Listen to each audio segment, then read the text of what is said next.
evening, everybody. We will begin, and if you would join me by standing for the Pledge of Allegiance, please.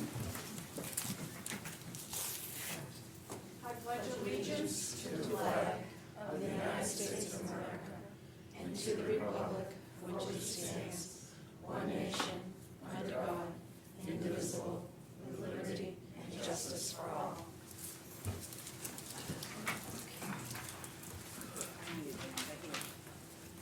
Okay. Anybody wish to make public comment? Do we have teachers, new teachers here with us tonight? I see some smiling faces. Just a little aside, I'm very disappointed. I found out today was Fred Rogers Day, and everybody's supposed to wear cardigans. Paul had a cardigan. Does anybody know it's Fred Rogers Day? Yeah, I heard that. No. But anyway, thank you. Yeah. And now, if our wonderful principal, Leslie Leganis, would... Can I sing It's a Beautiful Day in the Neighborhood? Yes, yes. Please introduce our new staff. Once. Mr. Rogers. Good evening, Chairwoman and Superintendent Lynch, and rest of the school committee members. Once again, I stand up here, the proud principal, to introduce our new staff members and welcome them to the school committee and to the Whittier Tech team. So, first on my list, and we'll just come on up and we'll line right up here, Joanne Farrell, mathematics instructor. Yeah, just line right up. We'll embarrass you today. Erin Foster, art instructor. Nathan Kelly, mathematics instructor.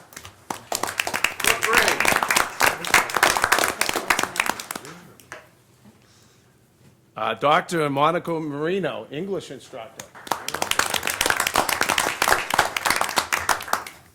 Karen O'Reilly, attendance monitor.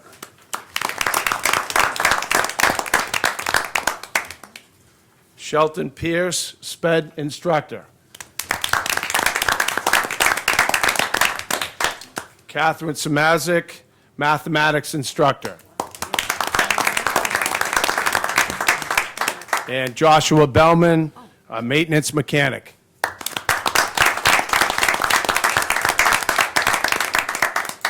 Any questions for our new staff? Is that it? That's it for now. They're unbelievable. We are so lucky to have them. They Amazing. look happy. And You want to stay for the whole meeting? But it's an intelligent group anyway. I hope you all got something to eat, because there's salads and sandwiches and fruit. Please help yourselves. I got a question. Yes. Are you a maintenance mechanic or a bus mechanic? Maintenance mechanic. Just maintenance, or building, one of the building maintenance guys? Yes, sir. Thank you. Good. Yes. Does the art teacher know about the float? Oh, boy, does she ever. I know about Are you going home? Are you going home to work on it now? I'm gonna leave and go work at it. Night and day. Yes, it's underway. You'll be It's been happy. really fun. Okay, good, okay. All right, that's the right attitude. Good to see you. All right, thank you. Well, thank you and welcome, everybody. Congratulations. You don't want to stay? Do you? She's got no choice. All right, moving on to the minutes. The October 9th regular meeting minutes. Madam Chair, Yes, I move the approval of October 9 minutes of regular meeting. do we have a second? Second. Any discussion? Hearing none, all in favor? Aye. Opposed or abstentions? Abstain? Yep. We have the treasurer's report, and neither Amy or Tony are here. Somebody want to move the acceptance of the treasurer's report? Did you all get a chance to see it, or do we not have it? We do. No, it was there. Yeah, motion to approve. Second. Second. Any discussion? No, hearing none, all in favor? Aye. Opposed or abstentions? None, thanks. There is no old business posted, so we can move along. And now we come to Catherine McNulty. Good evening, Madam Chair, Superintendent Lynch, and all other school committee members. To start off, the Multicultural Club is beginning their Coats for Kids drive. They will be collecting donations beginning the day after the return from Thanksgiving break, which is December 2nd, through January 8th. They are asking the Whittier community to donate gently used coats and jackets that will be dry cleaned at Anton's Cleaners for disbursement throughout our local area. The peer-to-peer advisor is preparing for the canned food drive coming up, which is a competition between the different homerooms and shops for who can bring in the most canned goods, with the reward of a breakfast at the Poets Inn before December break. Student Government Advisor organized a successful Veterans Day reception for Whittier's veterans in the library on Friday. While coffee and cookies were served by culinary, staff members were presented with brass dog tags made by Machine Tech. They will continue to meet on Thursday afternoons to flesh out new ideas and are looking forward to planning more events later this year. The peer leaders have been busy helping out with the 8th grade tours and also helped out with tours for open house. They will continue having more leadership training workshops and will begin planning for National No One Eats Alone Day. DECA will be taking 14 students to compete at the district level competition on Thursday, December 19th at Merrimack College. Students have been very busy preparing for this event. The students who placed in the top 6 for the category will compete at state level in January. In addition, a Whittier DECA member is organizing a cheer clinic on Saturday, December 8th, which will be held at Whittier. The playing process and the final results will serve as the Students' DECA District Competition. This event is a great community builder as well as a fundraiser for the cheer team. The Interact Club is scheduled to volunteer their time at 2 community meals planned for the upcoming months. The meals are sponsored by the Haverhill Rotary. They are looking forward to help an organization with holiday gift giving.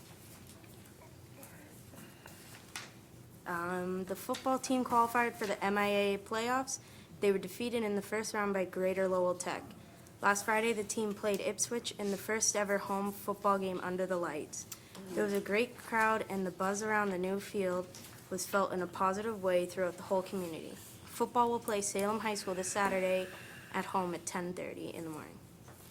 Boys soccer finished 10-7-1 in the regular season, earning an 8 seed and a home game against North Reading in the first round of the MIAA playoffs. Despite a strong game, we lost 3-1 and finished the season 10-8-1 overall. A highlight for the season included a 3-2 victory over Mystic Valley on their home turf, part of a 6-game winning streak to end the regular season. They honored 14 seniors, mostly 4-year varsity players, at the senior game.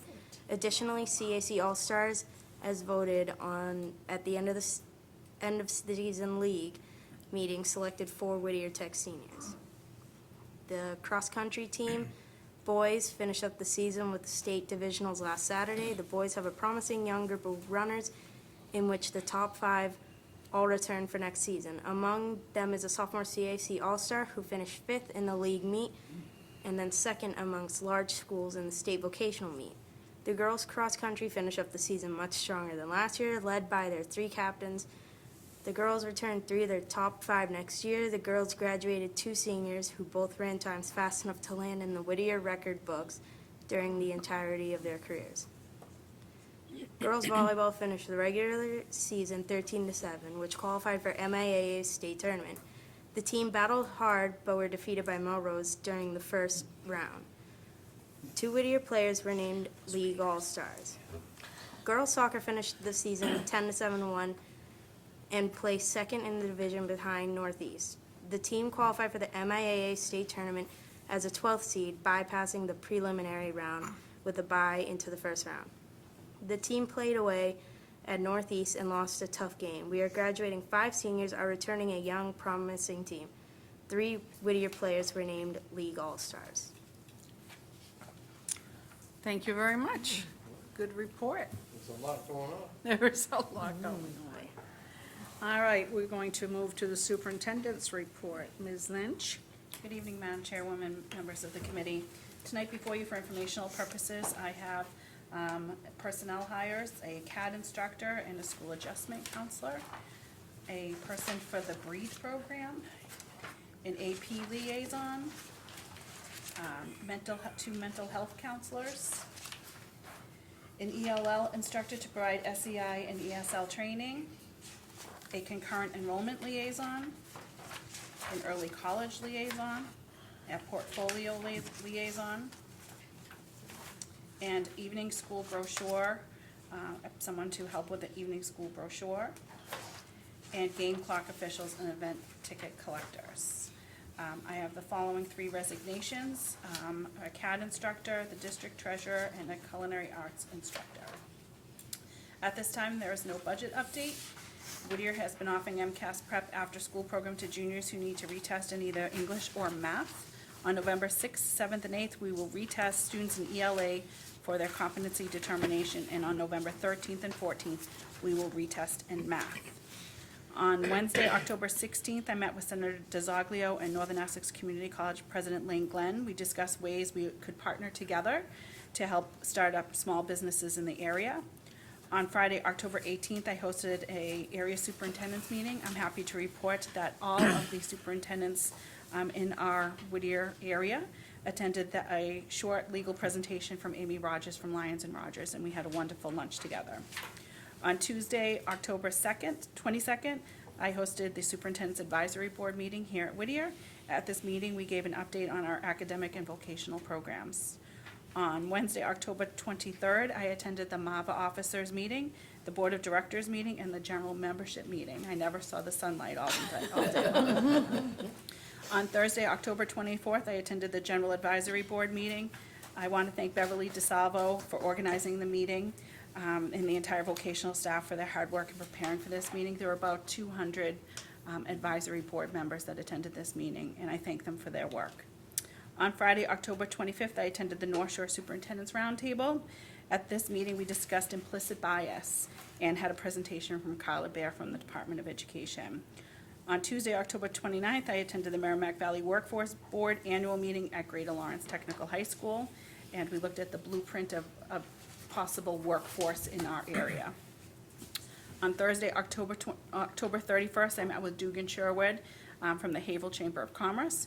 Dugan, Chris Laganis, Paul Moskovich, and I took a tour of the building and discussed ways how we could collaborate with the Haverhill Chamber and the City of Haverhill. On Thursday, October 31st, I met with Tim Pawar, Superintendent of Billerica Public Schools. Superintendent Pawar and I discussed vocational education in our state and how we can improve communication between MAVA and the Massachusetts Association of School Superintendents. On November 3rd was Whittier Tech's open house. I'd like to thank Beverly DeSalvo for all of her hard work and Tia Roy for all of her hard work. And also Paul Moskovich. On the second day of school, I said, I'd like to have a wow factor this year for open house. And they came up with the lighthouse, and it was amazing. And I couldn't have been more thrilled with our open house presentations. On Wednesday, November 6th, the MAVA officers met with the leadership team of the Massachusetts Association of School Superintendents to discuss ongoing concerns regarding access to vocational education and how we can collaboratively work together to benefit the students in our state. On Wednesday, November 6th through Friday, November 8th, I attended the MASS conference in Hyannis along with Lisa Rant, Kara Cosmas, and school committee members Gary James, Dave Irving, Dr. Testaverde, Joanna True, Charlie Labetta, Tony Lesage, and Alana Gilbert. This was a wonderful opportunity for us all to attend some great workshops and spend time together discussing how we can improve Whittier Tech. And I want to thank you for all that attended. Also before you tonight, I have a field trip from the ski club to Gunstock Mountain in Guilford, New Hampshire for January 11th, 2020. To approve. Yeah. Do we have the right paperwork We and will all that? have all the right paperwork when they go. Is it an overnight? It is not an overnight. It's not an overnight. It's just out Still of going state. out of state, right? Yeah. Do we have a second for that? You did? Yeah. Thank you. Any further discussion? Any questions? No? Hearing none, all in favor? Aye. Opposed? No? Okay, That's all I have for you this evening. that's it? Quick question. On the resignations, that for notification? Yes. Can I ask what a portfolio liaison is? So every student has a portfolio when they leave Whittier Tech, so they're able to show it to industry leaders or when they go out for an interview. So it's a collection of their work over the years, and that's academic work and vocational work. Okay, thank you. And I don't know, I didn't know what the Breathe program was. The Breathe program is a program that we have with our adjustment counselors set up for students that may have substance abuse problems, maybe vaping, and it's a way for us, instead of always being punitive, to really have students learn from some of those mistakes. So we have that program set up with the Is that guidance new? counselors. It is new. Okay. I think it's a state mandate, isn't it, Maureen? I No? don't believe so, no. I have a quick question. Where are we on this vaping? I will say last year, It's a sad situation. it is a sad situation. Last year, I've never seen something that I've never heard of become such an issue. This year, we're not seeing it as much. So It's I not an think, issue, it's a fad. I think what's happening is the students are educating themselves and learning, and we're not seeing it as much. And because I hear it's a horror show in a lot of other places. That's why I asked you. Thank you. Yeah. Any other questions for Maureen? No? Hearing none? Are we moving on to Dr. Kelly Fay?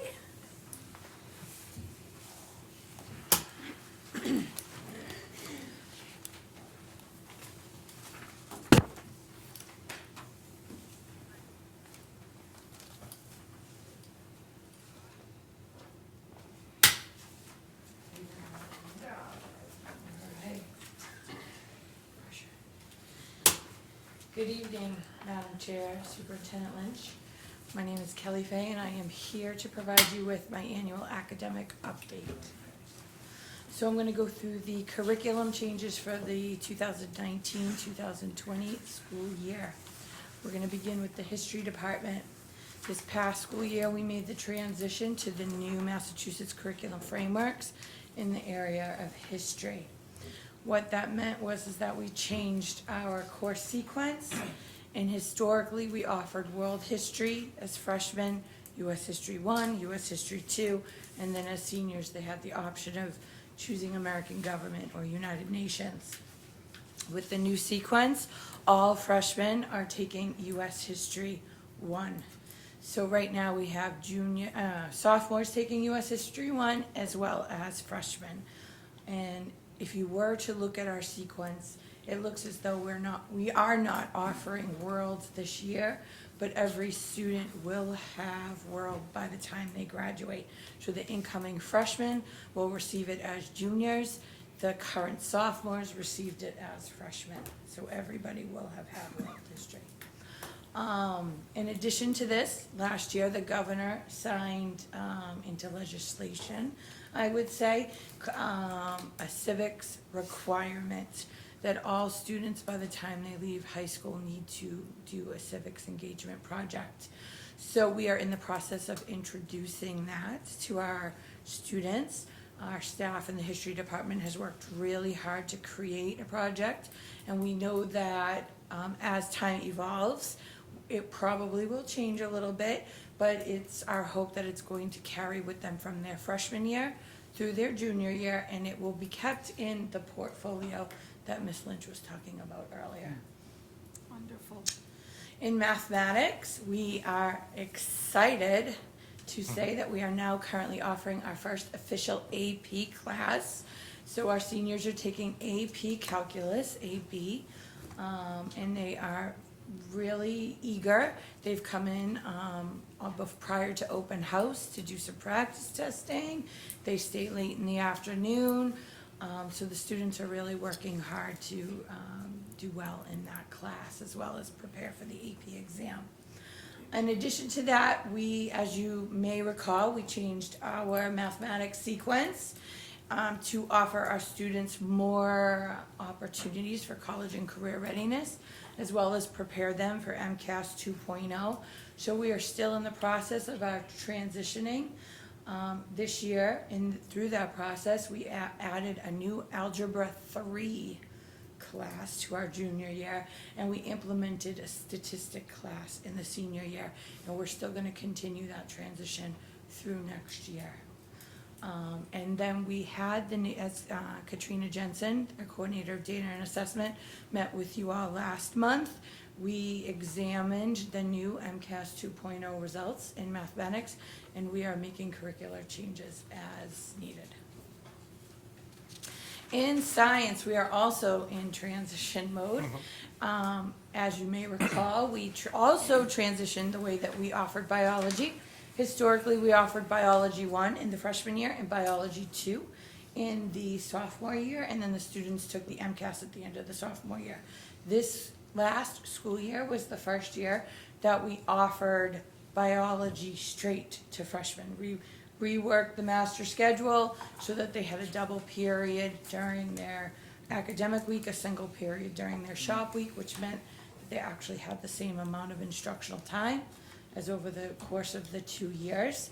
So in the process of transitioning that, it looks like, or what is actually happening, is that all of our sophomores and seniors are currently taking chemistry and or environmental science, whichever one they wanted to take. This again will happen next year, and then the following year we'll be able to, I'll be back offering up an instructional subcommittee suggestions for new science classes to offer to seniors once our transition goes forward. The good thing about this process is that we've actually been able to add an additional science class for our students. Before they took biology 1 and biology 2, so really it was one class over 2 years. Now they're getting biology, they'll get chemistry or environmental their sophomore year, anatomy or physics junior year, either one, and then hopefully a nice addition to our science curriculum, which will be an additional science class, hopefully laboratory based, which is good for college and career readiness. And yes. Yeah, just excuse, the environmental science, is that gonna be a CP class as well? Yes. Okay, and then Yes. an honors curriculum too? Yes. Okay, cool, okay. And then again, we are still, so this will be our second year of offering the MCAS to our freshman biology, but it will be the first time that they're taking it on the computer and, or their iPads, I should say, and it's going to be following the Massachusetts curriculum frameworks that actually came out quite a few years ago, but the state had stated that it would be a detriment to our students to transition to the new standards in biology because the test itself hadn't changed. So we're not only embarking on a new test in science, a new way of testing, but a new curriculum as well. So the teachers are really digging deep to really help our students and be prepared as possible. In English, we are embarking on our first full year of our junior-senior project. So last year they started this project with the hopes that it would carry with them from junior to senior year. It's a portfolio again, it's gonna use the student portfolio. They're really integrating the technical areas into their English classes. They're researching something from their trade, they're presenting it. Last year, our final exam, Mr. Leganis can attest to it, was amazing. We had the students spread out in the library with an interview schedule, and they actually met with teachers that were not their own. And as part of the project, they were interviewed to have that experience. So we're trying to give them some real world experience. In addition to that, we're still continuing. We started last year our Writing with Colors program for all of our grade 9 and 10 classes. And then we're also implementing new this year, notice and note reading strategies. And those two things are really allowing us to find deeper levels of knowledge for our students as we continue to prepare them for not only the MCAS exam, but college as well and future work endeavors. So the state itself, this is just to kind of pre-warn you, I guess, I don't know if warn's the correct word, but the state itself will be redoing the frameworks in both world language and physical education. Both of them have not been updated since 1999. I attended a meeting last week with the Department of Education, and it will no longer be called foreign language, because foreign has a negative connotation to it. So going forward, we will make sure that we always say world languages. And then so I wanted to quickly give you, as I do professional development as well, our focus for the school year for professional development. So we're still continuing to build off of our growth mindset and social emotional learning initiatives. And this year, our topics for our staff development was based on a grant that we received last year called the Safe and Supportive Schools Grant, where we convened a team of staff. And they really worked through an assessment tool to really determine what our school needs. They interviewed parents, staff, students, and from that, we developed our professional development plan. All of our focus this year is meeting both the students' needs as well as the staff's needs, because we have to focus on the staff as well. So our opening professional development session, the first day with staff, was on how childhood trauma affects student learning. Our next half day was, or not even half day, it was our second day of school. We had a woman called Loretta LaRoche. I'm not sure if anybody's ever heard of her. Her topic was stress less with humor and optimism, and that was for the staff to really kick off their school year in a nice way. From there, we moved on to our first official half day of the school year, where we had a gentleman in from Massachusetts Partnerships for Youth, and he gave a presentation to the staff on incorporating cultural proficiency into their teaching. Our next half day in February will be on gender equity, where we're really going to focus on the LGBTQ students and how staff can work with them, because the students have asked to have the staff be trained in how, to deal with them within the classroom, or not deal, but appropriately educate them, I guess. And then the last one is actually, since I sent this to you, Ms. Lynch has asked me to search out a grant for a professional development person that's really we were initially gonna do embedded academics day. We're still focusing on the social emotional needs of our staff, but now it's actually going to be on the mental health of our students and how the staff can address that. And Ms. Lynch has seen the presenter at a conference and said he was remarkable. So we're very excited to be able to get that through a grant. And we're going a little bit out of order. And this is an elective class, so this would have been the prior slide. We have transitioned our journalism class this year to be a journalism and digital storytelling class. We moved this to the last slide because our classes worked really hard this year, and the journalism class is now taking place in the design and visual technical area. And those students in that shop are working with the journalism students to create a digital newspaper. So historically, you've always received our newspaper. Now Mr. Williams is going to be generous enough to show you what the students came up with. And this was a combination of the journalism students and then the design and visual. Dr. Fay, can I ask you Yes, we can see it. one question? Yes, hold on. What is writing with colors? All right, so was my question. Writing with Colors is a writing program.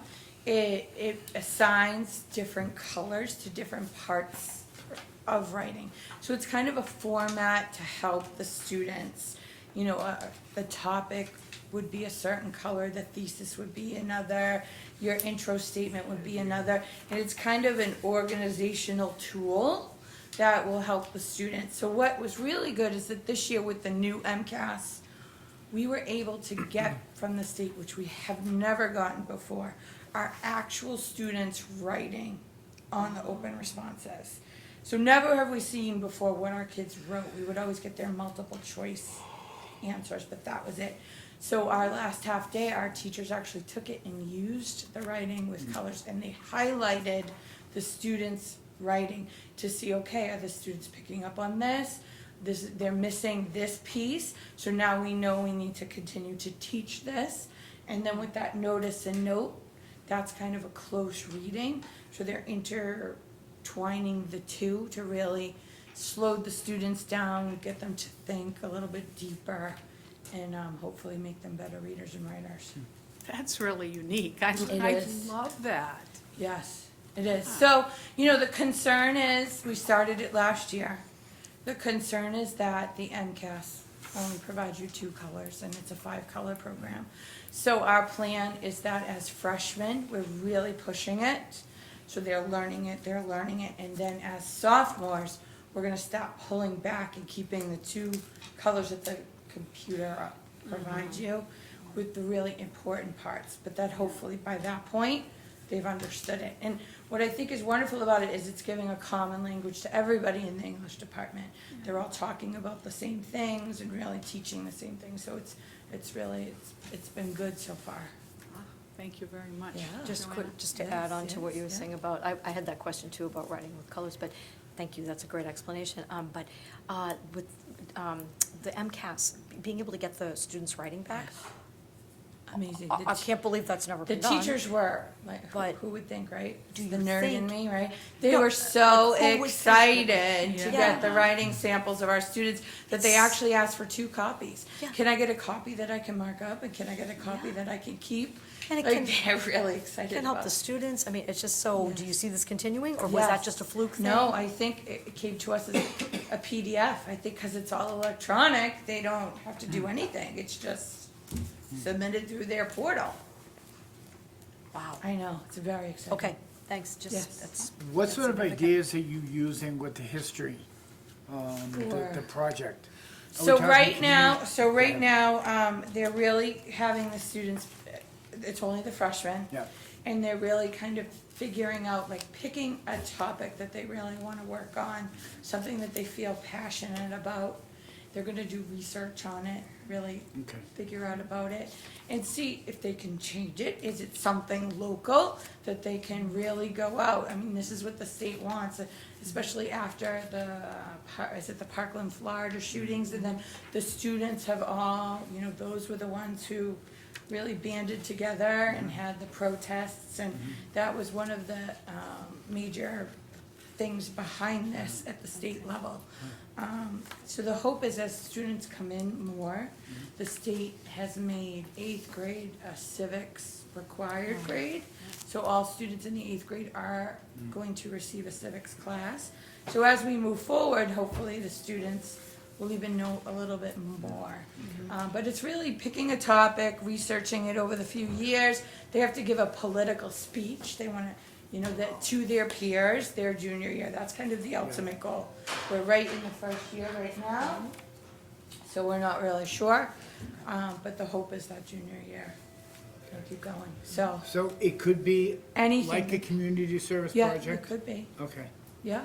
okay. Interesting. These are, it's each individual student, or is it the whole class or the project?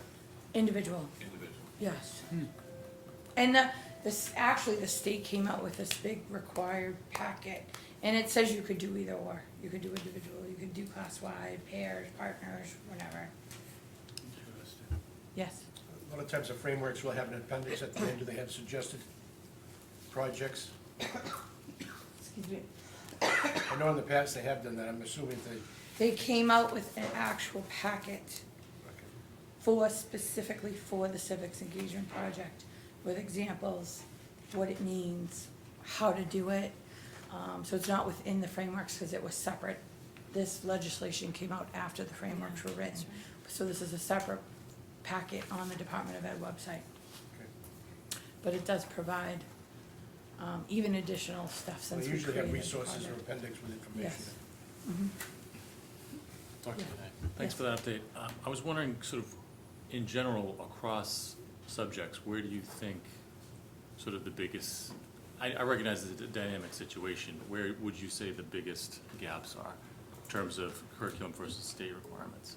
I think the biggest thing right now is just really deeper levels of knowledge, I would say. You know, we're very lucky here.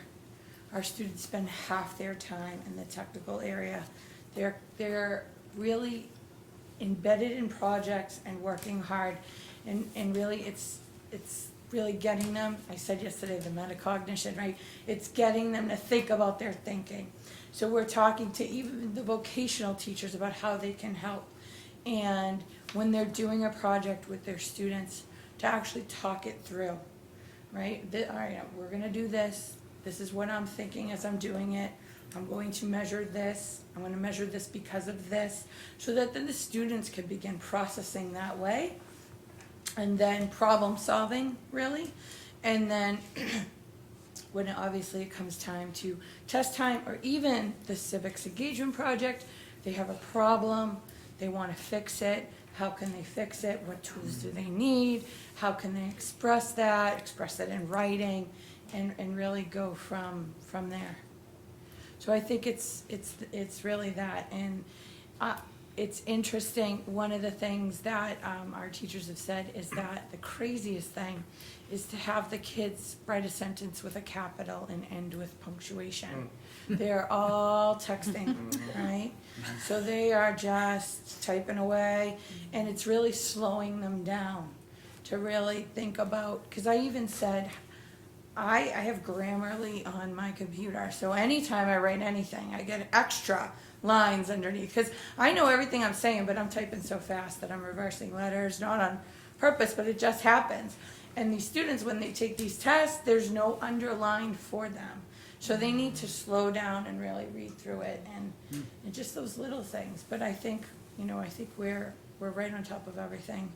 Our teachers are working so hard to, do better than we've ever done, so. Thank you. That's awesome. Thank you very much. Anybody, any other questions? No? All right, And- so, Yes. paper. Where did Kevin go? All right. All right, so it's very exciting. I'm gonna stand over here now, right? Kevin's gonna work it. But, they can scroll from the side, we got a little guy coming out here. But they have videos embedded, it says you can click here for slideshows, so the students can get this all on their iPad. So anytime they see a clip, look at he's scrolling through, right? Wow. Can you see it? Right, and so then here, so we've got a story about the turf. and then We've got turf. embedded a video here, that's kind of a short little clip, panning up. So I have to say that the teachers have been very nervous about this, right? Really making it the best that it can be. Great But it's, pictures. they research what other newspapers, magazines, things like that, they have embedded slideshows too, right? This is my son Leo. So I'm sure if you want an autograph, he will give it to you. He's in the daycare here, so it's very exciting. Oh, that's awesome. Yeah, so this is, it's our first time, and we're still working out some things, but it's very exciting. They really wanted it to pop and be engaging, and so it's, You said step back to the mic is what Mr. Pacelli asked you to do. We can't hear you. oh, step back from the mic. He can't hear me? Oh, okay. Oh, I'm sorry, okay. So yeah, so we're just kind of scrolling through quickly, but within the pages, there are slideshows, the students can see themselves in it. So it's very exciting, they really looked at different magazines, what popped, what interested them.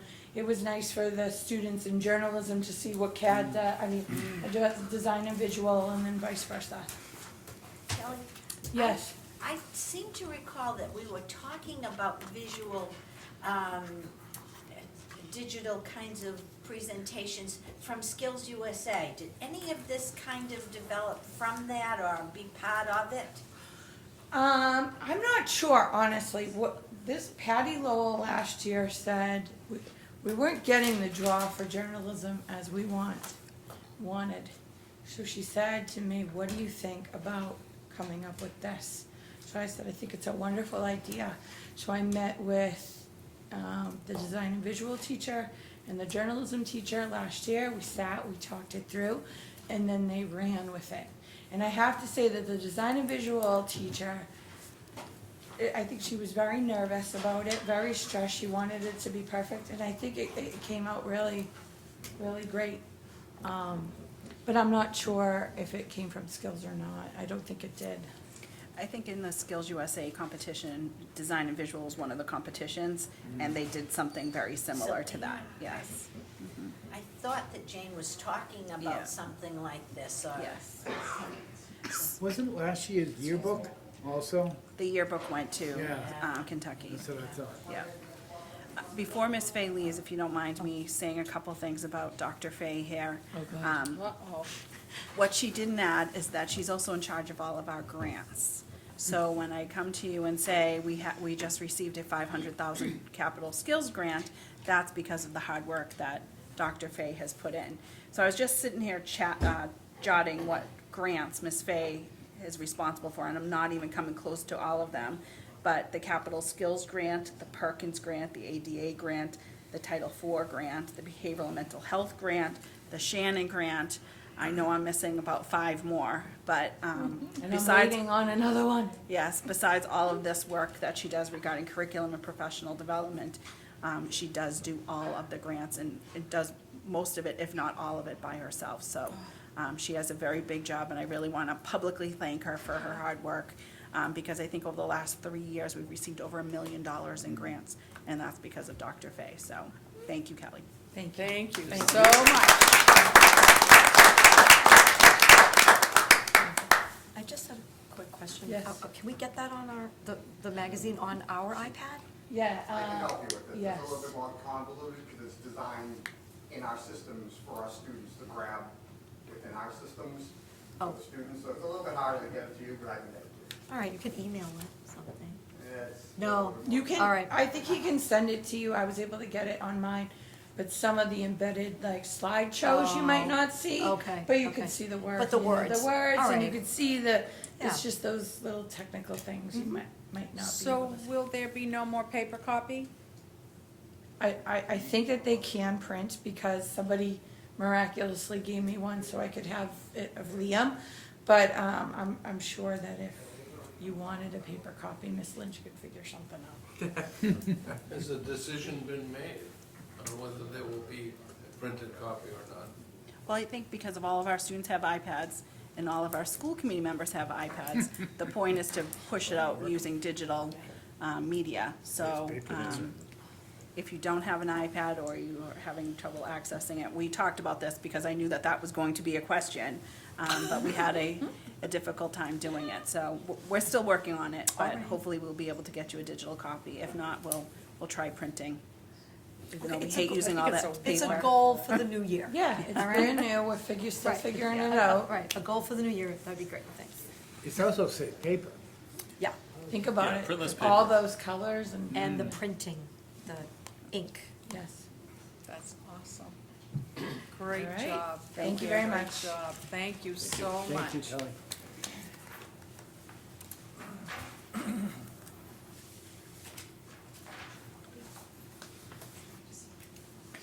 And now, Good evening, good evening, Kevin. Madam Chair, Superintendent Lynch, members of the school committee. I'm Kevin Williams, Director of Technology and Information Systems. Happy to be here 5 days after my 9th anniversary, actually, here at Whittier Tech. Yeah, I just looked that up, so. Give you a brief overview of some of the things that have gone on. As you heard from Ms. Fay's presentation and Ms. Lynch's presentation earlier, what I do and what our team does is embedded in everything that goes on here now. And so, what I'm going to talk about, some of it is, stuff we do, but a lot of what we do now is help other people do what they want to do. And that's actually more exciting than this here, the plumbing. For infrastructure updates this year, we've doubled our internet speed, and thanks to the way things work in the world, we double our internet speed and get it for a quarter of the price. Just because as time goes on, everything seems to be cheaper on that side. We replaced our firewall and web filter to support that new faster speed. And the one we had in place couldn't pass enough information through it to keep up with the new speeds of what we got, so we're in the middle of replacing that. And also, you know, we like to think we know everything, but we're smart enough to know that we don't. We have some trusted partners, some vendors that we've worked with over the years that we found to be exceptional. And so every summer, we bring in one or two of them that come in and say, hey, can you take a look at X? You know, you're the expert in our virtual servers, or our Active Directory, or our network, and whatever. And we bring them in every summer, one or two of them at a time, to say, take a peek. Anything change in the industry that we should know about that we've missed? If things working as they should, give it a once-over and kind of give us a little quick little audit and say. So this year we did that with both our Wi-Fi and our Active Directory, which is part of the infrastructure that runs a lot of the pieces that basically say who you are when you log in. And so it's always a part of something that we always like to have an outside view as well. And we're lucky that we found a few vendors that really are top-notch experts. I've been in the industry for 30-plus years, and I know I've thrown people out of my computer room before for paying them to realize they knew less than I did. We have, very lucky, we found some, yeah, it's a true story. You know, lucky that we found some great vendors that we really trust to come in and help us with that. And it's an important thing to have a third party come in and look at your pieces and parts and say, these can be improved, that's okay, you're good to go, think about this in a year, think about this in 2 years. It's really important, I think. With the state and the rapid state of change in the industry that we work in, it's really helpful to have those people to be able to bounce information off. Instructional technology, you heard already a bunch of stories about this. The MCAS 2.0, I work with Ms. Jensen to train all the academic teachers on how to use the testing platform. This year, Ms. Jensen and I will go and train all the vocational teachers as well, so they can also proctor the MCAS. It's no longer just, folks, open up your books, I'm going to sit down and keep an eye on you. The active things that the teachers in the room have to do during the test to monitor, to start, to stop, to restart. It's a job for them to learn, and depending on your level of comfort with technology, sometimes it's easier for some, sometimes others need more hand-holding. But Ms. Jensen and I will go around. Last year, I think we had like 20-something sessions where we sat with academic people in their PLCs and taught them how to do it, gave them a training environment to play with, and then when it came time for the real MCAS, worked like a charm. Same with Whittier and for English language learners.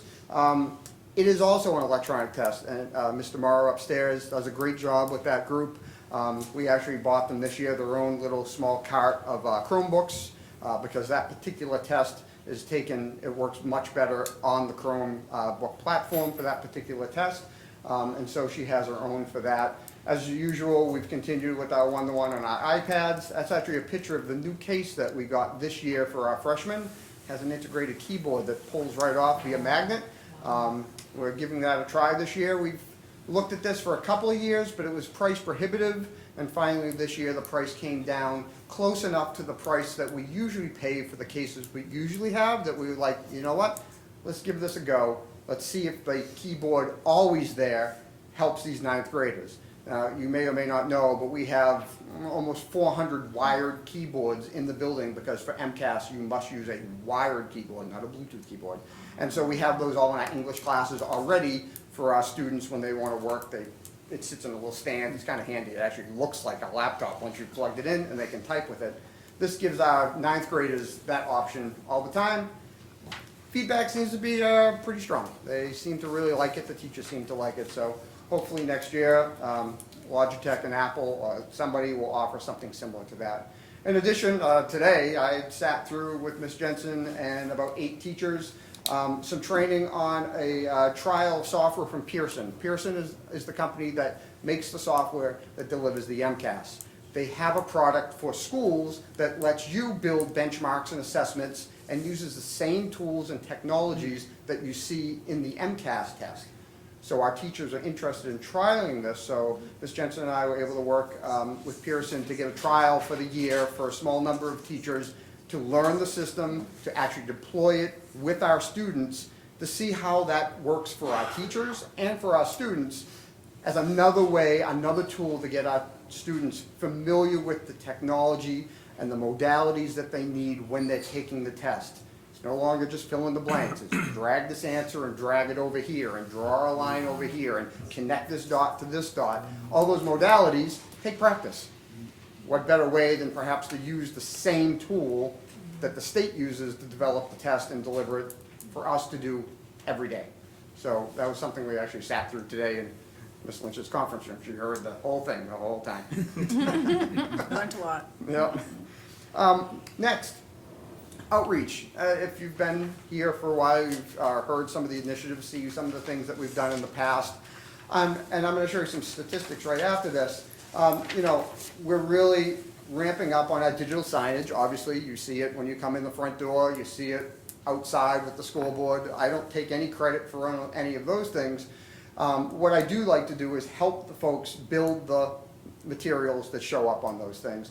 And it's just one more phase in our overall strategy that we've been doing for the past 3 to 5 years of finding new ways to outreach to the community, to attract members of the community to consider Whittier Tech as a place to come to.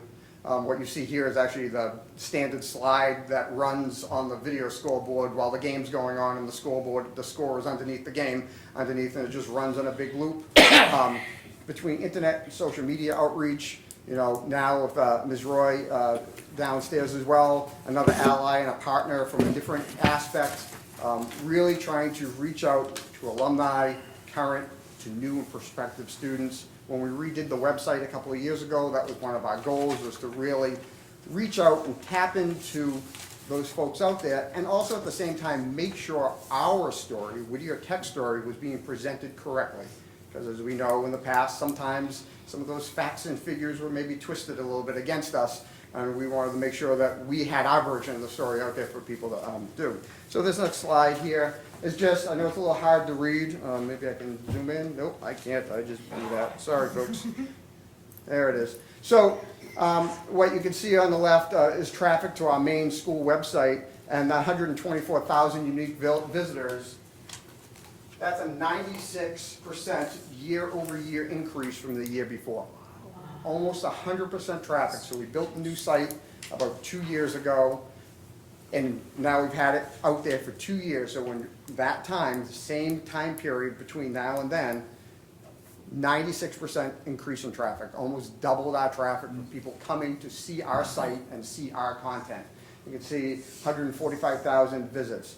On sales, because we use that website to drive things like our discovery camps and things like that, you can see $42,000, almost $43,000 on that. Sorry, I can't see it from here. That's a 13% increase over the year before. But again, using that conduit to make it easier for parents to say, yes, I'd like to send my child there. Yes, I'd like to send a discovery. Getting rid of the friction so that it's easy enough, it's no longer, let me write out a paper check, or let me go to another website and fill out a form. It's all integrated into our site, allows us to have control and visibility over it, and really see whether or not the things we do on advertising from Ms. Roy and other folks make an impact when it goes there. You can see our school store, that's something new as well, about $20,000 in visits there. We have 6,000 visits just in that small time we had it, about half a year. But again, gives our folks in marketing a whole new thing that our students are going to be interacting with when they go out in the real world. Everybody buys online, right? I mean, Amazon dropped off 3 packages at my house today. I got the notification, right? We're all in that same boat. So it gives our students the opportunity to work on the back end and the front end. If you haven't, visit the school store website off of our main thing. It's done beautifully. They collaborate with design and visual to take beautiful photographs of all the material, all the things they have on sale, the Whittier wear, beautifully presented, really top-notch how they do it, and it gives our students that opportunity to see this is how the tools work, this is what it looks like on the front end, this is how you process the order on the back end, this is how you do all those pieces. Real-world experience with something that we're able to bring them. I always like to talk a little bit about the future. Futures change because technology changes quickly. One of the things we're investigating is replacing perhaps our school information system. That's the system that we have our schedule in and do attendance in and do the grading in and discipline in and state reporting, all those things. We use iPass. And iPass as a company was bought by a much larger company a couple of years ago and has been dwindling in market share as they've kind of stagnated. So we're looking into the systems. And one of the biggest pluses of looking at this is now these systems that are out there are far more integrated. We have a system for SPED, we have a system for food service, we have a system for registration, we have a system for all these things, but they're all independent. When we get a new student, between myself and other people in the building, we have to touch anywhere from 7 to 13 different systems, keying in that information on that one student. Every time there's a rekey, there's a chance for errors. Every time there's a rekey, there's a chance somebody forgets to do it. They didn't get notified a new student was here. They didn't get notified a student left. All those things. Systems like this will allow us to have a more integrated way of doing business so that when you get a new student or a new staff member, you go to one place and it gets to all the different places. And it also talks to that integration systems part. We're looking at some systems that'll help us in IT not have to, at the beginning of the year, create 17 different text files to upload to 17 other systems to get the start of the year going, and then after that happens, manually change things when people come in and go out, come in, go out. So we're really trying to find that optimization, because it's really time and effort that create then error and confusion in the back end, because there's all these having to touch the system, touch the data by hand. And lastly, we're always looking to update our internal communication systems. We're working through a grant and working through proposals to look at replacing the teacher classroom paging system for safety reasons. We're also looking at the same time, it's time to upgrade our phone system. It's hit its end of life, and we're looking at either upgrading options or replace options to see if there's a better fit for what we do nowadays. So just some of the things that we're looking at, but a lot of our future projects come from my colleagues who have other things that they're doing that need our help. And honestly, those are the more exciting things most of the time, because it's usually a little bit more concrete and helpful. But you know, that's kind of where we are here at Whittier Tech and IT, and that's all I have for you this evening. So, That's yeah. so splendid. That's really, thank you very much. Anybody have any questions for Kevin? Just as an IT geek, Yes, sir. the bringing outside vendors in to check the health of your systems is a really important thing. I work in a corporate IT organization, and we rely heavily on our vendors. No one person can know how all these different tools work, so I think that's a really important thing. And then shoot, I had one other thing to say, but I can't remember what it is. But well done. I'll talk to you afterwards. I'm excited about some of these. We like to say all the time, we're not any smarter than anybody. We're just better Google searchers than most people. I just wanted to say it's amazing what Kevin has done since he's been here. I know it. I mean, we couldn't even, I can remember sitting here and not being able to use my computer in this room when and that's just about when Kevin arrived, I think. Well, thank you. Well, I have a great team. Between Mike Lassort, Lisa Belfiore, and Rich Vaselli, it's a team effort, plus all that work with me and around me. Everybody has a piece in it in order to do these things, and so it's a joy to come to work every day. I love coming here. It's been the best job I've ever had. I've been in IT for 30 plus years. So, it's a great team to have, and to have that success, we appreciate that. Thank you. And we're glad to have you. That's one thing that's, I think, really unique about this school and the staff and everybody, is it's not a me show. You all work together, and it shows the progress you make and the things that get done. And it's all collaborative. And nobody stands there and said, I did all of this. So it's just, I think we've got such a great team and such a great school, and we appreciate you, Kevin, and everybody. Thank you. Thank you. Thank you, Kevin.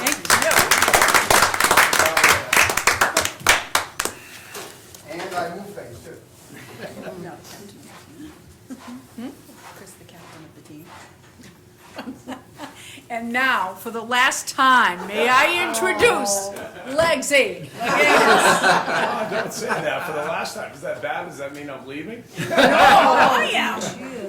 Everybody else can call me Legsy too. Thank you so much. And back at you, the culture starts in school committee, the superintendent, and it's an amazing positive culture. So we thank everybody here too as well. And Superintendent Lynch always puts the students first. So that's what it's all about. It is. So we really appreciate that and the culture of this work environment, staff, students. It's amazing. So right back at you. And we're going to miss you terribly, by the way. Thank you. Just a few things that you've already heard, Madam Chair. Good evening, and Superintendent Lynch, the rest of the school committee members. We did have that open house, and Ms. Lynch talked about a wow factor on November 3rd. We had it, and it was very well attended. The staff and the students really wowed the public with all the interactive activities and demonstrations and all the beautiful things that Whittier has to offer. Just everything was just amazing that day, just a fun day. And of course, our beautiful field that's out there, thanks to everybody in all the communities. Our middle school tours have started, believe it or not, and they began last week with Amesbury, and I believe we had the Rupert Knock on Tuesday, and tomorrow we have Ipswich coming in, and all those tours will be finished by the winter break. Our first quarter's over last Friday. Our report cards were issued the 8th, and also our Parents' Night will be held tomorrow night from 6 to 8, and parents will be able to have brief meetings with their children, academic teachers, and visit also the vocational teachers for tomorrow. And during that, as always, we have a few things going on at 5 o'clock. In the Parent Night, the Grade 9 information session about choosing a technical program. Bev DeSalle will be in the auditorium. And then all the vocational teachers will be in the cafeteria talking to parents and interacting with the parents, and it's a great opportunity for parents and their children to kind of decide which way they're going to go. What time, what is the time? That's at between 5 and 6 p.m. 5 to 6? Yep, and there's quite a few things going on between the early and 5 o'clock, and there's another thing. So if the parents are special education students as well, the Special Education Advisory Committee will be holding a meeting. That's in room 2107. That starts at 5 as well. That's our special ed crew will be in there answering questions. What's the topic? I don't know the topic. I can definitely find that out for you. I can ask Patty in the morning, just give me a call, and we'll definitely get you the topic. And then plus Northern Essex is going to be there, and we'll be answering questions to any parents that, or anybody for that matter, about our early college program. And then also our Above the Influence, a good old, shouldn't say good old, but our very reliable Roxanne Grover, who's been here for 40 years, but she's an amazing woman. Excuse me, Mr. Leganis? Yes. 41 today. 41 today, wow. Oh, wow. Amazing, God bless the woman. She's just an amazing person. I mentored her too when I first walked in this building as a phys ed teacher. But anyway, the program continues to educate the students about the negative influences of alcohol and drugs during the Parent Night, and that also will start. She's going to be there front and center from 5 to 8 o'clock, and that display, if you remember, the hidden in plain sight, and that's going to be, I believe, in the health room, and the health room 2102. And that will start at 5, and she'll be there till close.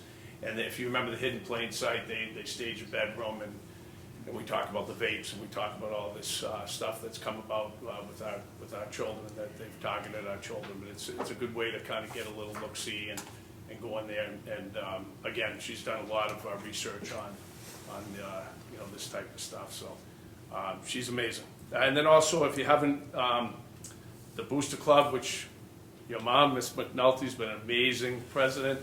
Right now they have $17,000 in the Booster Club for children. So amazing fundraiser, and I thank Miss McNulty, and she has a great daughter here as well. But again, if you didn't purchase a pie, the Man Orchard Pies, they have the fundraiser every year. Go right ahead and do that. They'll be delivering those pies to the kids and the staff and whoever wants a pie that day, the 26th, on Tuesday. So we have all the pies all piled up in the cafeteria, and then everybody gets distributed the pies. So that's what's going on. Get here, everything else is just flying around here. November, I can't believe it's almost done. So, any questions? One, when I asked you the time of the parents' night, you said 5 to 6. You're 6. gonna get all that done in an hour? No, I'm sorry, so those presentations were from 5 to 6, but from 6 to 8 is the parents' night. That sounds better. I know. The staff Thank was you. probably gonna be happy if I said 5 to 6, right? Thank you So sorry. for clarifying Yeah, all that. those fun, little interactive displays with Roxanne, Yeah. it's all 5 to 6, so.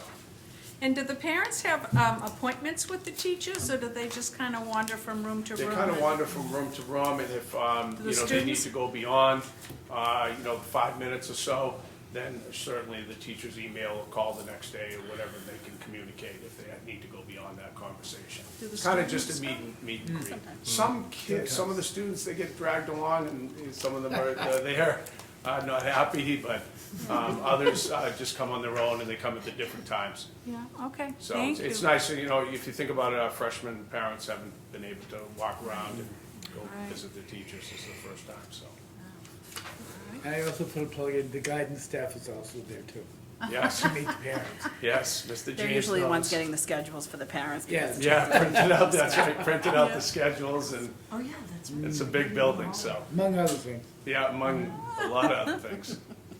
So, All right. Thank you. Anything else? No? Thank you very much. thank you, Thank you. Madam Chair. It's been a Thank you. pleasure. And Miss Kara Cosmas, you're up. We got a nickname for you yet? No, I don't have a name like Legsley Laganis. Maybe we can think of one, I don't know. Anyway, good evening, Madam Chair, Superintendent Lynch, members of the committee. And as Mr. Legsley Laganis just said, it is November, and that means that we are starting budget season again. I can't believe it's upon us. And in your packet, you have a memorandum from me with a draft budget calendar. And we start it around now, and we develop the departmental budgets before the end of the year. And then we tweak the budget as the numbers come in from the state, and with a final target date of final vote in April. So it is a 6-month process. The memorandum that you have is similar to what we've done in the past. So what I would ask for your approval of the proposed calendar as presented to you. Make a motion to accept. Second. Any discussion on the calendar? Hearing none, all in favor? Aye. Thank you. And I just wanted to point out, if you saw the wreaths over on the table, our resident floral in residence artist, Ms. Kevgis, does wreaths every year for the Whittier Tech Educational Foundation, and we brought some samples in case anybody's looking for beautiful wreaths or boxwood trees for the holidays. So we have forms here if you're interested, like the pies. If you're interested, let us know. Thank you. Thank you. Maureen, are we still doing the Christmas tree too in Salisbury? Is that a go? Yes, Yes. and we are doing that, the Festival of Trees. Yeah. And Whittier's Day is the Tuesday after Thanksgiving, December 3rd. Does that sound right? Yes. What So- is that day? Whittier's Day at the Festival of Trees. Oh, So oh. Whittier students and staff will Yeah. be helping that day. It's a So, Tuesday, I think. Yeah, December 3rd. yeah, come on by, I'll be there. My December shift's from 7 to 3rd. 9. Will they submit a tree too with like hammers on it and all that stuff? Ms. Kefkis is working on the tree and the decorations, and we have daily meetings regarding the ornaments. I have one question for Catherine. Did you mention the Christmas concert in your report? Do we have a date for that?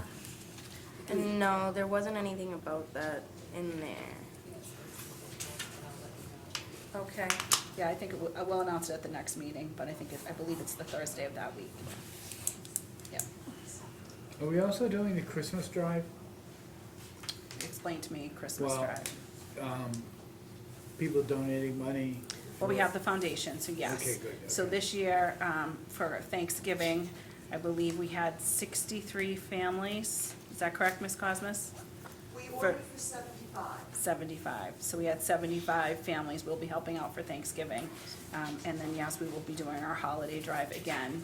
And that's really, that comes through the foundation. That's a lot of the work that we do through the Kentucky Derby party and through the golf tournament. And then certainly we take donations during the holiday season because we do have a lot of students in need, so yes.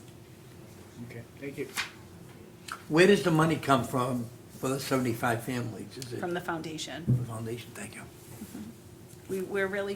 We've been committed to the foundation going right back to the kids. Okay. It's not Thank you. something that pays for professional development for staff or anything like that. This foundation is truly about giving back to our kids. Great, thank you. Any other questions? No? Okay. So we will move on to, me. There are no December annual agenda items. Right? That's right, okay. And the subcommittee reports, executive, we have not met, and probably will start meeting in January, I suppose, for the budget process and all of that stuff, so be prepared. And instructional personnel, Ms. Testaverde. The Instructional Personnel Committee met on Wednesday, October 9th, and we were presented with the information on curriculum development and update by our curriculum and our data and our vocational coordinators in regard to the future and where we're at and what's happening in the community. And those presentations have been since provided to the entire committee. And we do not have anything scheduled, nor do I think we need to for a while, probably till spring. We do have minutes to vote, though, Yes, correct? yes. Yeah. Okay, do we have a motion? So moved. Second? Second. Discussion on the minutes? Hearing none, all in favor? Aye. Thank you. Plant operations, Mr. Tucker. Has not met. Now that the field is in place, we can take a break for a month, and if there is a need for a meeting, the superintendent will. Yeah, I believe January we'll need a meeting for the new heating, ventilation, air conditioning renovation that's happening. Okay. So, January, we'll talk about that at the next meeting. next meeting. Okay. Salary and negotiations, Mr. Nothing Early. this time. Nothing to report? Okay. And policy, Mr. Policy. Urbane. Mrs. Chair, we met this evening and went over what we talked about last month, which is the expense reimbursement for conferences and workshops. MASC sent the policy DKC. We tweaked that a bit with an amendment, and Lisa will fix up the amendment and send out the policy to everyone for the first reading in December. Okay. The next regular school committee meeting will be December 11th at 6:30. There is no new business. There is no- some new business. I think we want to report out the gate. Oh, sure. With your indulgence, just briefly, Yeah. we had, as usual, many workshops, everything from social emotional learning to law, and as far as legislative process going on in the State House right now, some of which I hope, we were going pretty strong, and things started getting slowed down, so hopefully things will improve. As far as the resolutions, there were 9 resolutions. I'm going to read through them. They all were voted. Some are very particular to Massachusetts schools and districts, and some are just sort of American national, political type of thing, climate change, for instance, things like that. But some are very specific. An amendment passed for banning polystyrenes in the schools, diversity in education, and this has to do with licensing of teachers. Teachers have to take the MTELs to be certified, and what they're saying is that there's several types of questions on there that are very hard as far as diverse teachers taking it, looking for licensure, so they're hoping a board is made up of licensed professionals who will deal with granting certification, so that was kind of important. School transportation, some districts, particularly outlying districts, have trouble getting buses to even bid on their districts, so the state's trying to have some kind of a standard so all districts will be treated fairly. Climate change, as I said, funding for the transportation, which we always have to worry about, whether we're gonna get full funding or 47% of of the total amount or whatever. Universal quality pre-K in Massachusetts, poverty in children, being fair as far as social and economic justice, access to feminine products within the nurse's office, restrooms, and being paid by the state. Charter school reform, they seem to be taking quite a bit of Chapter 70 money. We want a better formula so the public schools have a fair shake out of Chapter 70. And amendments to the MASC bylaws were all approved. So basically, and we had several speakers. Maura Healy spoke at one lunch. I'm not sure if anybody went to that one, but I heard it was very excellent. good. Also, we had a gentleman speaking from the American Enterprise Institute on politics and basically on talking about artificial intelligence and cyber technology and how they can make anything happen with technology. So we want our kids to be careful what they put on their Facebook, et cetera, because they're gonna be looking for a job, they're gonna wanna go to college, and some of these pictures can be kinda, questionable. So basically, he was wanting all of us to be a little bit more discriminatory in what we read and hear, and don't believe everything you read and hear. You need to, the civics course hopefully is gonna do that. A good civics program should be teaching you read what you like and what necessarily you don't like. And if you're politically inclined, read both a conservative paper and a more liberal paper, and try to form your own decisions, and understand the difference between an editorial and a news item, a hard news item. And that's hard, and most of adults don't understand that. So he was very interesting. The other gentleman on Friday spoke about diversity, and it was interesting because he made us laugh, because we all think of certain generalizations about various races and ethnicities and so on, but he basically said, take a whole room of 40 adults in a room, they're all white. Well, you think they're all the same. They're not the same. We're all diverse. We have different religions, different politics, different nationalities, and so on. And we really need to be aware of the other person that's in the room or who we're speaking to, and realize there's always exceptions, and not to generalize on any of it. So I would ask colleagues that went if they have anything else to workshops that went to they found interesting, or. I went to a Chapter 70 workshop, and I wasn't sure that I was going to enjoy it, because it's difficult to understand no matter what, I mean, even if you have a background. But it was very well presented. And the woman took her time and started with the founding fathers and, what public education was supposed to be in the 1600s and what it has become now. And it was actually great. She got an applause afterwards. People really liked it.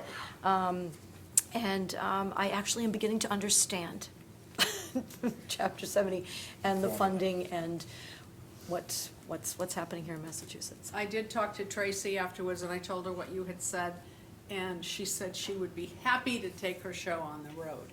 If anybody wanted to have a workshop or have her come and explain Chapter 70.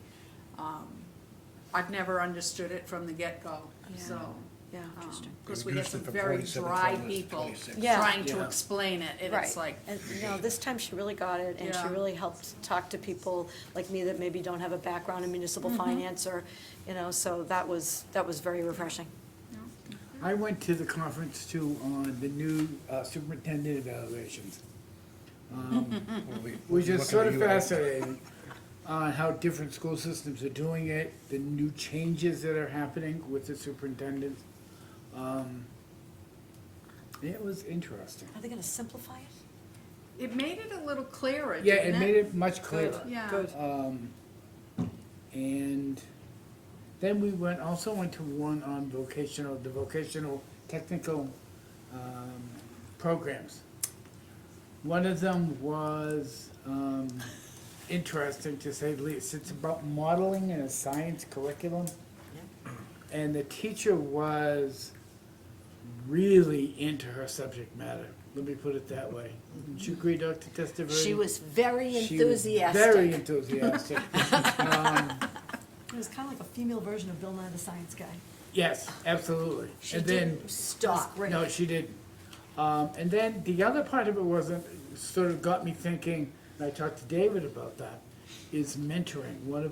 The first presenter was about mentoring and how important it is in a school district. Especially with her specialty is taking people from the industry and incorporating them into the school system in the trade areas. And I thought that was really good. But one of the things we were talking about too and maybe the school committee can think about it at some point, is having some avenue for when new members come in, that they sort of get some training or someone there to help mentor them through the process, instead of sort of walking in and not knowing what's going on or whatever. That's just sort of, So we do have a job coach in the last couple of years for that very reason. Oh. So that we're training people that come from the industry that don't know how to do a lesson plan, that don't know how Right. grading or rubrics and what have you. And that has been very successful. And she meets with those teachers once or twice a month good. after school, and they have mini workshops. One of the workshops I went to was the students asking, having the students involved in what makes a good teacher and what, those kinds of things. So it so far has been very That's good. successful that there is a one contact person to say, I'm really struggling with this. And then the teachers meet together, that group of teachers, they've become very close because they meet together frequently. that's what she as a was team. really Yeah. encouraging.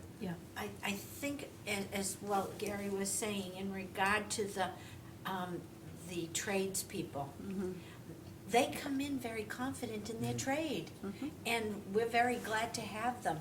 But there is hurdles that they have to go through, and those hurdles, not only the learning of what you do with kids and how you do it and what you say, but also the educational process that they're put through. And she stressed the importance of ensuring that we don't forget them. That yes, we love to have them, but we really need to focus on providing them with the supports, Right. not only in learning how to write a lesson plan, but also dealing with their stresses in going back to school and what they have to do to get their degrees many times. Classroom management. So I'm thinking out loud, why don't I have our job coach come to our December meeting? And she can give you a presentation Good on idea. some of the work that she's been Good doing idea. with That our would be new great. teachers. That'd be great. Yeah. Okay, All right, so anything else? I have something else. I just really want to thank Chairperson Gilbert for her dedication. She has been on our committee since January 2011. She took her husband's spot, and we are very thankful and appreciative of your hard work as a member. And over the last 2 years of being the chairperson, you've received many calls from me saying, what do you think? And you've been very supportive, a nice confidant for me. I'm going to miss you terribly. The school is going to miss the Gilbert family terribly. And I just really want to thank you for your hard work and service to our school and to our students. And I have a cardigan for you.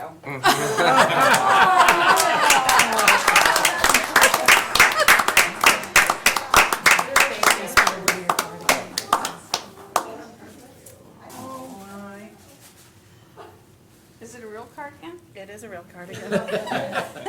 So Perfect. I knew it was Mr. Rogers' Day. Are you feeling special? Yeah, You are I might special. start singing. But I wanted to say before we adjourn, how this has been such a pleasure to be part of this committee and part of this school. Everybody that I've had to deal with, everybody on the committee, I am so proud of what we've done, what everybody's done, and what this school can accomplish. And I thank you all for the support and putting up with my antics sometimes, but sometimes humor works, right? Right, Legsy? Right. Right. We're proud to have had you. Well, thank you Thank you very very much. much. Thank Thank you you. all. Great Thank you. Thank you.